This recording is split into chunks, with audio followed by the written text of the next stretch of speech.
Y'all need to help Stephen Phillips out over there. Out the door and off the radio. Here's Stephen Phillips. All right, folks, we're back with you and excited. I'm excited to no end. We have got Billy Bob Thornton and J.D. Andrews from the Boxmasters with us this morning. How y'all doing? Good, yourself? Yeah, man, we're just hanging in there. I mean, I was sitting here looking at y'all are touring, and you are. I mean, golly, y'all ain't gonna make it. Y'all got too many tours dates going on. Well, we hear you. Actually, we're in Cheyenne, Wyoming today, and we've all got altitude sickness. We're not used to this. The whole bunch of us are either from California or Florida, so we're just not used to the altitude. So everybody's got that. And we've been on the road for a long time and got a long way to go. So we're feeling a little bit like the Donner Party right now. Oosh, I can imagine. I know, like when the tour starts, man, everybody's gung ho. Everybody looks good at starting line, but after about 3/4 of the way through it, you're kind of looking for home. Oh yeah, no doubt about it. Yeah, that's there's a couple of kids on the crew that are around 28 or 30, and they look 65 now. I don't know how you're holding up with your voice. I mean, is singing as much as you are. I mean, is that holding out with you pretty good, or are y'all dropping the keys just a little bit every now and then? No, we haven't dropped the keys yet. And pretty good idea, but not a bad idea. No, we've all had a cold, and then and this altitude sickness. So last night it was the last two shows have been a struggle to get through. Mm-hmm. But we got through them. Right. But one way or the other, we've only got one more show out here in the high altitude, and then we head back to the flatlands. So we're pretty anxious for that. There you go. Well, folks, we're talking to the Boxmasters. All you got to do is go to theboxmasters.com. I'm sure they would appreciate you going to this and buying. They got a brand new album, Help, I'm Alive. What is this scoop with Help, I'm Alive? That's got to be something COVID related. Has to be. Well, it has to do with like everything that's been going on the last 2 or 3 years. Really, it's just kind of instead of saying help save me, help I'm drowning, it's like help I'm living now. Right. And it's really about all the different things that have been going on. Between socio-political things and COVID and just everything. Yeah. It's a cry for help, only the opposite of what it usually is. It's like, can I just go to sleep for 5 years? Yeah, I'm with you, man. It's been a struggle, and that's the thing. Now, did you write this album during the shutdown or lockdown or whatever you want to call it? We did. We actually did 3 albums during the lockdown. Oh, wow. And one of them is this, and we did a Christmas album that came out last year, and we've got another one that is more. It's more of a moody, reflective album that we haven't put out yet. And then just before we left on tour, JD and I got in the studio and made another one that's probably going to be it is going to be our next one out, right? Yeah, it's going to be our next one out. It's 2023. Yeah, May 5th of 2023, it's coming out. It's called Boxmasters 69. Right. And so, yeah, we've been pretty busy in the studio. It's a hell of a lot easier in the studio when there's no altitude in there. We can have a couch. We can just lay down whenever we want to. Yeah, I guarantee. Now, do you write? I mean, you and JD, do y'all write the songs together? Do you write most of the songs that's on your albums? JD and I write them, and we do them in different ways. Sometimes we have all the music first, sometimes the lyrics first, but that's pretty rare to have the lyrics first. Usually, we either have it's usually like a couple of lines and a melody for a verse, chorus, or a bridge. Right. That's usually how it starts, and then some sort of idea for the song, and then we just work it out from there. Well, you've got a lot of albums. How many albums have y'all released so far? 12. 12. We got 12, but we've got another half a dozen sitting around, waiting for us to figure out what to do with them. Because, we love to be in the studio. We love to write. Yeah. And that's our thing. So, at some point we'll figure out how to put out all this music. But the label's not too fond of, putting out a record every 2 months. So No, I can see that. So, yeah, exactly. So we got to figure out how to do it on our own, just like for the people. Because I know some, fans would like to just hear the songs. During the pandemic and all the shutdown, it's hard. Like I'm good friends with Paul Thorne. I don't know if you know Paul Thorne or not, but Oh yeah, Paul Thorne, sure, yeah. yeah, I love him. He's a good friend of mine. But anyway, he had a record ready to release, and then the pandemic hit, so he had to hold on to it until now. He's out trying to promote it. So this has kind of worked out pretty good because y'all are actually promoting the album now. How's that going? I mean, Yeah. y'all feeling? Well, it we studio? did. We put one out during the pandemic in the fall of 2020. Right. Because we were supposed to be touring Europe and the U.S. and Canada, and we had a big old tour booked, went all over the world really, and so we had that record all set to come out, and it's like, well, we're not ones to shut down a record because we got more we got to put out.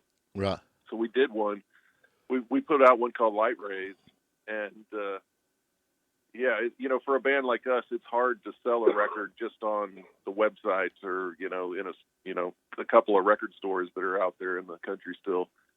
And so it's like we really need people to come to the shows and buy the records there, because that's where we make the money that allows us to record more records. Well, that's the thing, I've played music myself for a long time, and I've been involved in it and know a lot of folks in it. And that's the, you look on Spotify and you're like, oh, I got 50,000 plays, but that ain't but about 2.5 cents once you get your, your check. Exactly. Yeah. I mean, we're not worried about the number of plays and making money off of that. We just, we're happy that people can hear the record somewhere. Like if they don't get a physical copy of it, that they can go somewhere and listen to it. Right.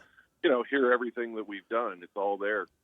But at the same time, we have to sell some, to keep the business going. Oh, absolutely. And now this is actually a record. This is a record. I mean, this is a vinyl record. That's a vinyl record. Yes. Seems like that's kind of coming back, because I mean, everybody needs something to sell, and CDs is. I mean, you can't even get a car now with a CD in it. Very true. Yeah. But yeah, we love. It's like we'd made vinyl records on our first couple of releases, but then didn't do them for the next 6 or 8. And then we did it again, and just hearing your music come off of vinyl, off of a record player, right, just really kind of puts it in perspective that, like, this is how we're supposed to listen to music. Yeah.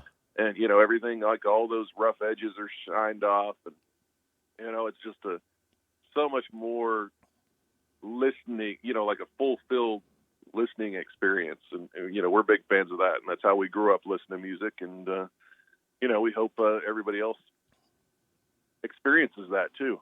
But one of the things that I like, being a musician or somewhat, I'm around musicians. Let's just put it that way. I'm not that good of a guitar player, but y'all's live shows, man. I mean, they are rocking. Y'all are entertaining. There's no doubt. I mean, it's just high energy all the way to for a couple of hours. Y'all have got to be wore slap out time it's done.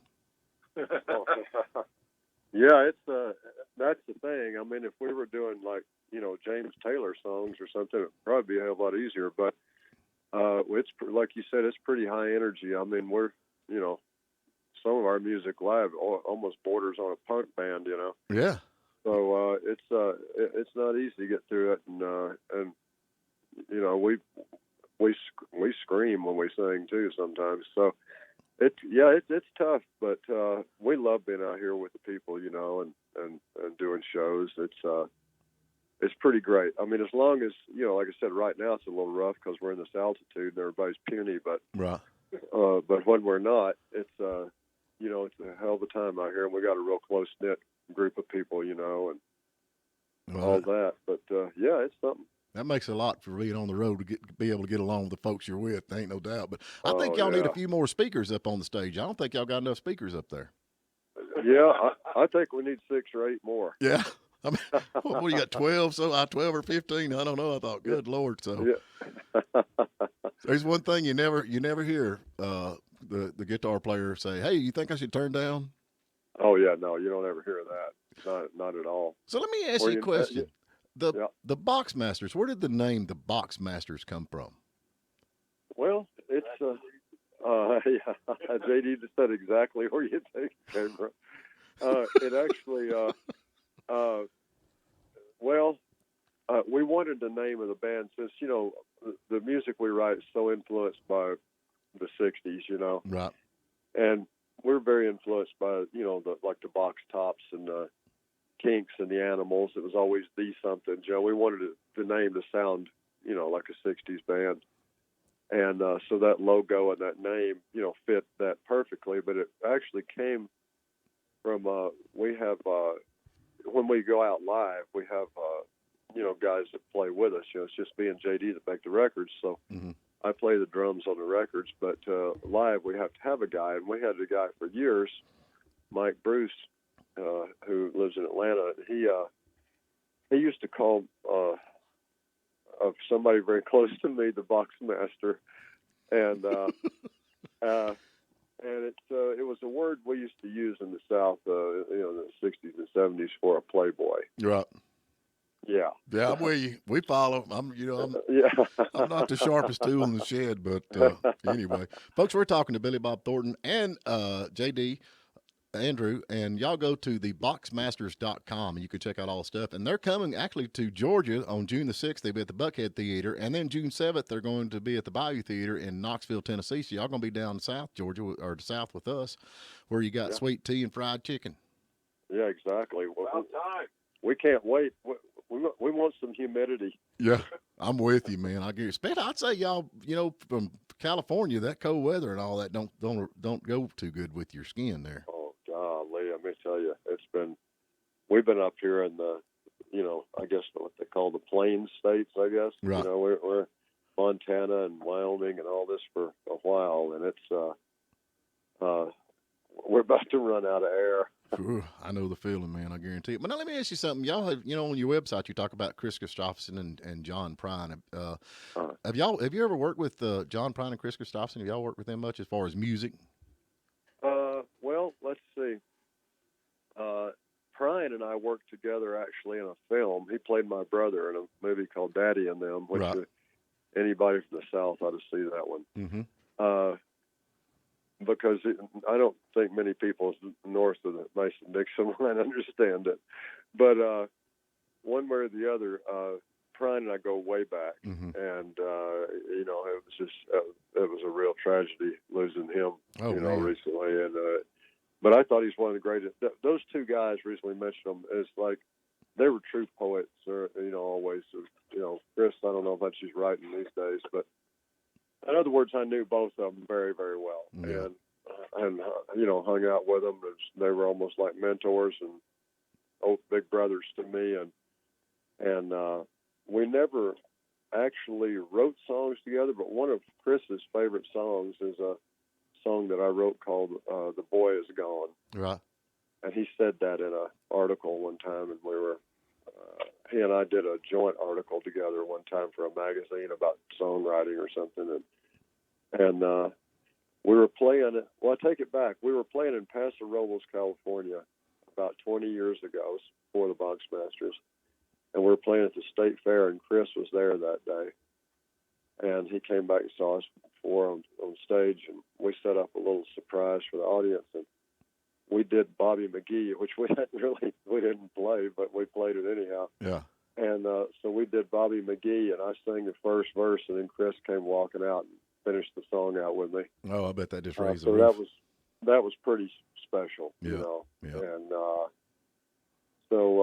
but yeah, mostly just friends, you know, but just guys that we respect so much for their lyrics and their poetry. Oh my goodness, don't you know? I actually got to hang out with Kris Kristofferson here for about 2 or 3 hours and got to sit and talk to him and this, that, and the other. But it was funny to me that he said, you know, out of everything that I've ever accomplished, which is to me amazing, you know, as far as his music and all that, he said, being an Army Ranger, I'm more proud of than anything I've ever done. And what? Oh wow! Yeah, he actually trained here. You know, they train the Army Rangers here in North Georgia. And, right. So he said if I ever come back, he wanted me to run him over there and see it. But I don't know if he'll ever be back this way or not. I think he's going to stay in Hawaii where it's nice. But yeah, I don't blame him for that at all. But I'm going to tell you something. I watched your video on YouTube where you were at the Ryman in Nashville, Tennessee. Man, what a awesome song and a great performance. Oh, thanks. Yeah, we that probably That Mountain. Oh, it's probably a song called That Mountain. It was. Yeah. That we had to pull something out that was remotely country, right. You know, and like, well, this one kind of is. We'll play it, you know. But yeah, it's kind of gives you kind of goosebumps to play in there, you know. Yeah, it does. It's such a famous place. Yeah. I think it's going downhill now because they let Reno Collier up there. He's doing comedy now at the Ryman, so I think they lowered their standards just a little bit. He actually stole his sign out front. I don't know if they're gonna let him go back or not, where it said Reno Collier parking only. So you know, he's a nut. Yep, he's a nut. That's funny. But anyway, I know y'all are busy, and I mean, this has been a real honor because I'm a big fan of y'all's, no doubt, and love the music, and y'all keep putting them out. We got another album. Any idea when the new album? I mean, you got this one out. Y'all go to the Boxmasters.com. Not only can you buy the album, they have got all kinds of merch, and like I said, gas is about $5 a gallon right now, so they need all their help. I think from one gig to another, you're burning up all your profit just in fuel. You're not kidding, man. You're not kidding at all. Yeah, that's the truth. But So, yeah, that next album, Boxmaster 69, comes out May 5th of 2023. yeah. Well, we're going to figure out putting out something else before then. There's just too much time between records. Yeah. We'll get something out in the fall. Yeah, keep on making it, man. I just love, there's so much music out now, and I love the Red Dirt Country. I think a lot of that's because of the TV series I had on, kind of popped that up, and Right. And but this is great, and I mean, like I said, I do love y'all stuff. Y'all go to the Boxmasters.com, and this is Billy Bob Thornton and JD Andrews. So, like I said, I hope we've got everything covered, and what little bit of time we've got. Man. No, we could talk to you all day long. It's just like sitting in somebody's living room. Yeah, I'm with you, But man. well, hopefully you guys will get out to see one of those shows. I'm going to definitely try to. I'm going to try to get down to Buckhead, and maybe by then Okay. y'all book a couple more shows down this way. And Cool. but I'll be the guy in the back in the middle of the song. I'll be hollering, "Free bird, free bird." That's funny. Yeah. Well, if you yell it, we're liable to do it. Well, I ain't gonna yell it then because I've heard it enough, brother. I bet you have. Yep. So anyway, All right. well, listen, y'all take care. Thank you so much. All right, buddy. Thank you guys so All much. All right, take care. All right.